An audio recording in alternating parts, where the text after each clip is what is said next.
But you will cheat. You will cheat. Hey, look, everybody keeps saying I'm cheating for no reason. Good. Nice composure, good. Two underneath when he leans on you. Don't give him time. That's it.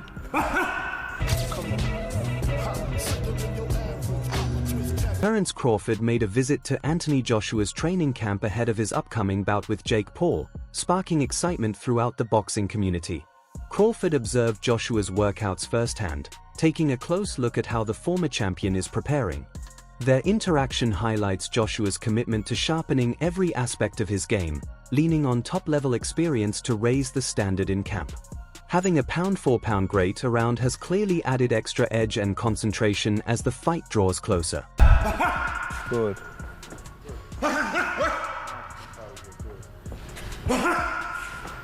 Good. Nice composure, good.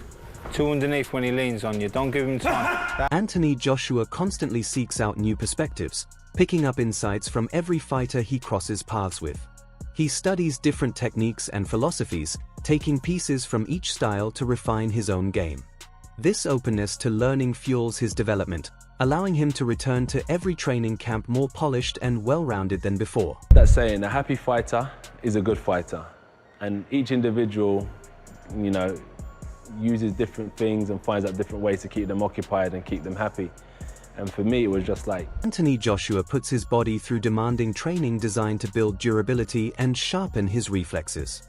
Ice baths play a key role in his recovery, helping reduce soreness and keep him ready for the next session. Once refreshed, he jumps back into high-level drills that challenge his strength, explosiveness, and mindset. Every element of his routine reflects his dedication to preparing at an elite standard.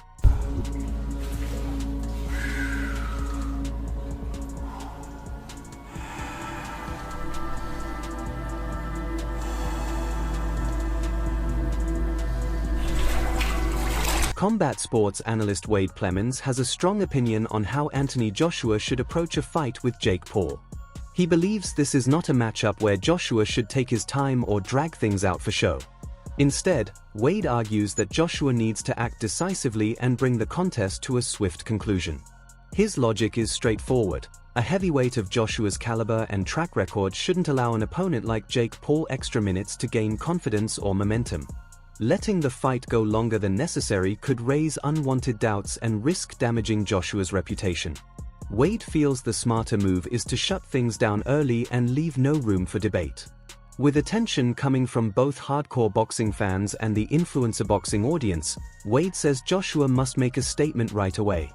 Given his clear advantages in size, experience, and power, the most professional approach, in Wade's view, is to secure an early and convincing finish. Which I think could be a little bit of a feeling out first round for AJ too. Then Jake wins to me. And I know that sounds like, oh, but it's true, bro. AJ shouldn't be going rounds with Jake.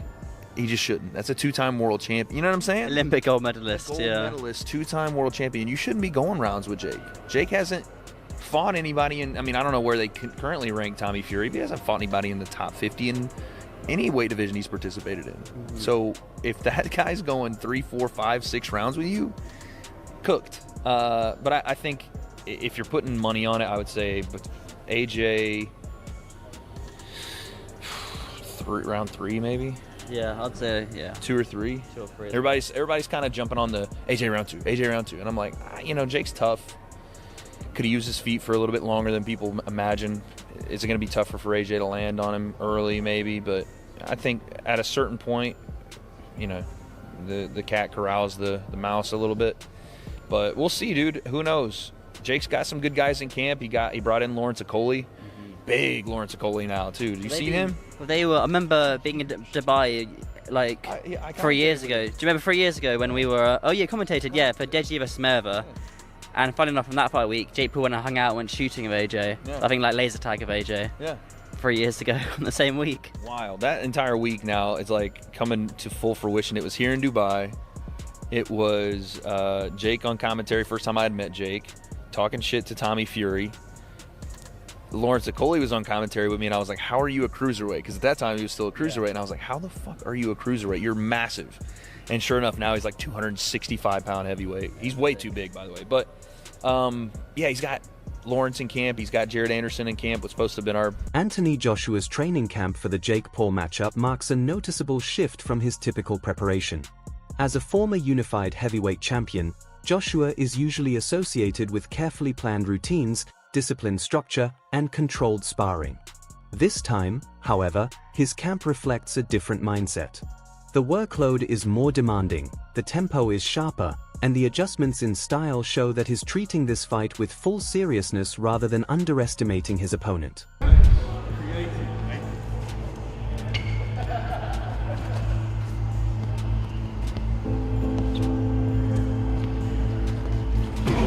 Anthony Joshua's decision to come in at around 110 kilograms, roughly 243 pounds, quickly became a major topic of discussion. Throughout most of his career, he rarely needed to make significant changes to his weight, usually competing within a range that suited his natural style. This time, however, it was clear he had shed close to 20 pounds in a relatively short period, which immediately caught the attention of analysts. Cutting that much weight at this point in his career isn't simple. Now in his mid-30s, drastic weight changes place greater demands on the body than they did earlier on, impacting everything from strength and recovery to hydration and overall output. The move shows how seriously Joshua is taking the Jake Paul fight, but it also underlines the calculated risks involved. While a lighter frame may improve his mobility and speed, it could come at the cost of some of the raw power and physical dominance that defined his rise. The challenge, especially against a lighter yet energetic opponent, is finding the right balance. Joshua appears to be aiming for that middle ground, lean enough to move efficiently but still strong enough to remain a serious threat. But fundamentally, you're still living life as normal. You're not restricting yourself that much. You know, if you're eating 2 pieces of chicken, maybe you just eat a piece of... You see what I mean? You're not going to the extreme to try and actually dehydrate yourself or anything like that. So it's very different than having to actually hit a specific weight, all right? And to do that in a relatively short space of time, because this fight's, you know, not that long has it been announced, and it's not that long until the fight's only 2 weeks away. Eddie Hearn was talking about AJ weighing 265 a couple of days ago. So you're thinking, okay, 20 pounds in 3 weeks? That's not ideal for someone who, again, is in their mid to late 30s, a year in activity, and crucially has never had to hit a specific weight throughout the course of his career. Never had to do it. All right. So it did have me kind of worrying a little bit and thinking, is this a miscalculation, accepting that? Because in terms of him fighting Jake Paul, he's going to win. I mean, there's no ifs about it. He's going to win this fight. It's pretty much a given. All right. But it did have me wondering. Now, AJ, as I said, he took to his social media accounts to show that he's currently weighing 110.6 kg, which is around about 243 US pounds. So that's well under the weight limit. So a lot of people are saying, slam dunk, it's done. Well, I got a few questions on that, because you do have to ask these questions. You're talking about Anthony Joshua, who over the course of the last, 3 years has been solid in the 250s. Hasn't weighed sub 240 or sub 250 since he fought Usyk 3 years ago. And bear in mind, he would have went into camp fully intending to be mobile, speed. He would have spent 3, maybe 4 months working on, you know, what's an ideal weight for that, working on this, that, and the other. So it's not like, you know, a crash diet for the Usyk fight or anything like that. And AJ is someone who loves the resistance training. That seems to be the main thing that he does. And outside of camp, you know, he probably would have thought he was fighting Cassius Chaney, which is the name that a lot of people have. Former super middleweight world champion Carl Froch, known for his straightforward opinions, has explained why a bout between Anthony Joshua and Jake Paul could make sense at this stage of Joshua's career. Froch feels Joshua is approaching the later chapters of his time in the sport, having already checked off nearly every major achievement: world championships, sold-out stadium events, and massive pay-per-view nights. From Froch's perspective, there aren't many truly significant matchups left for Joshua that fans haven't already seen or discussed. Taking the Jake Paul fight, in his view, isn't a negative move. Instead, he sees it as a chance for Joshua to earn a substantial payday while still commanding worldwide attention. Froch also points to the potential of a future showdown with Tyson Fury, which would instantly rank among the biggest fights in boxing if it ever materializes. Beyond that, Froch suggests Joshua may have limited new goals left to pursue. Rather than criticizing the decision, he frames it as a well-timed business move. With Joshua's legacy already established, Froch believes this fight is less about adding to his resume and more about capitalizing on opportunity and entertainment value. And for me, he's found his limit now, found his level. So now he needs to look at his health and look at what he's got after boxing. And if he can make 50 mil, whatever he's making, to fight fucking in the clown world against the clown show, do you know what I mean? Then take the money, man. Yeah. Take it and go and live your life. I can't see AJ fighting for a world title again. I don't know who he fights and who he would beat and how we would get that desire back to become a world champion. But Eddie Hearn's got to sell it and try and say AJ's going to be world champ again. 3-time world champ, but I'm not buying into that bullshit. I think AJ's had a great career. He's done massive things for professional boxing, and now he's at the end of his career and he's cashing out. And who can blame him? I'd do exactly the same at the end of my career. I'd fight fucking Jake Paul for mega money and then drop the mic and then go home. Do you know what I mean? So I'm not going to knock him for doing it. As much as you say that his career is maybe done after this, he has obviously made the jump, left Ben Davison, gone to Usyk. Do you think that could maybe reignite a flame in AJ? Maybe change something that you might not believe is there at the moment? No, it's too old. Too old. I've been 36, 37 years old, but I've never had 150 million quid in the bank. Do you know what I mean? And I think the combination of his age, the fact that he's been flattened a couple of times, and now he's making mega money. Why is he going to try and become a world champion again? He's got to train for 10 weeks and spar really hard sparring. And then he's got to get in the ring on Fight Night with 10-ounce gloves against somebody like Dubois, or he's not going to fight Usyk again. Maybe he sticks around and fights Tyson Fury, because that's another commercial mega fight, which is actually fighting somebody who's on the same level. Former cruiserweight world champion and Sky Sports analyst Johnny Nelson offers a different perspective on the matchup. Instead of focusing on what Anthony Joshua must do, Nelson highlights the potential danger for Jake Paul if the fight turns ugly. He voices genuine concern about the damage Jake could take if he absorbs clean shots from a fighter with Joshua's size and power. Nelson acknowledges that Jake Paul has made noticeable progress since stepping into boxing, but he stresses that facing a former heavyweight champion is an entirely different challenge. The force carried by elite heavyweights, he explains, is unlike anything Jake has encountered. According to Nelson, one wrong exchange in this fight could have serious consequences, both immediately and for Jake's future in the sport. For AJ, I'm stuck in betwixt and between, because nobody on this green earth would actually turn down 50, 60 million to fight Jake Paul. And people that don't like this will probably watch it because they want to see Jake Paul getting knocked out. So what's it say about AJ and what's it say about Jake Paul? I think I was thinking upside down. For AJ, I thought, Mama's cashing out. He's cashing out because he's going down this minute line. But I thought, in reality, is he? Realistically, he's thinking, you know what? This big mouth YouTuber stroke boxer has the cheek to call me out. I'd be pissed off at that, if I'm honest with you. I'd be upset if I was AJ, thinking, that's disrespect, man. You think you can deal with me? But he didn't. AJ was jovial and he commended Jake Paul's business acumen, saying, we've sat down, the deal's been done. But still, it just leaves an odd taste in your mouth. So as long as AJ gets the job done, and I mean gets the job done, shows his world-class pedigree and wipes this boy out, then everybody's happy. But how does it enhance his career? The only way it enhances his career is financially. That's it. No other way. There's no props from beating Jake Paul apart from saying, thank God you shut him up. For Jake Paul now, I got to give this boy props, because he now has our attention and the whole world is talking about Jake Paul. I want to say a big thanks to our sponsors Bet Goodwin for supporting that boxing show. Now, if you're interested in having a little flutter, or as I call it after my dad, Benji's Bets, Bet Goodwin's the place to be. Check out Bet Goodwin using the QR code on the screen. I'm probably all right. I'm probably 90% thinking the fight's going to happen. But I'm struggling. I'm thinking, this boy can't be so stupid. But then you hear a whisper. You hear a whisper that Jake Paul himself might be cashing out, because the big purses that he's pulling, fighting these has-beens or ex-fighters, they're dropping slowly but surely. So maybe, just maybe, this might be his last fight, getting in there with Anthony Joshua and getting knocked out. But there's always that conspiracy theory. Are there some contract agreements that can and cannot be done, which will never see the light of day, that we don't know about? Well, if you're an ex-fighter and if you like the fight game, you'll see fake You'll know fake when you see it. So if there's any of that fakery going on with this, pulling a shot, taking it easy, giving man a bit of a break. Rising American heavyweight Jared Anderson has become a key part of Anthony Joshua's training camp. Known for his explosive strength and relentless pace, Anderson brings youth and aggression that keep Joshua constantly on edge. Working with a sparring partner who applies non-stop pressure forces Joshua to stay sharp, react faster, and fine-tune his defensive awareness. Anderson doesn't allow lapses during sessions.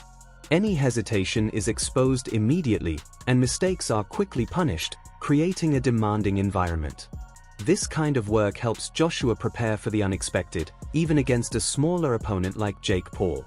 Staying sharp against someone as intense as Anderson sharpens timing, boosts reflexes, and builds the confidence needed heading into fight night.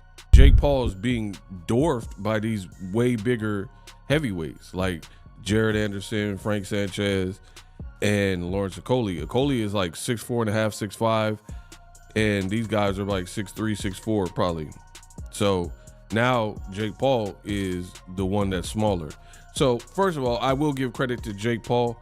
Clearly, he's a person who is taking his career seriously.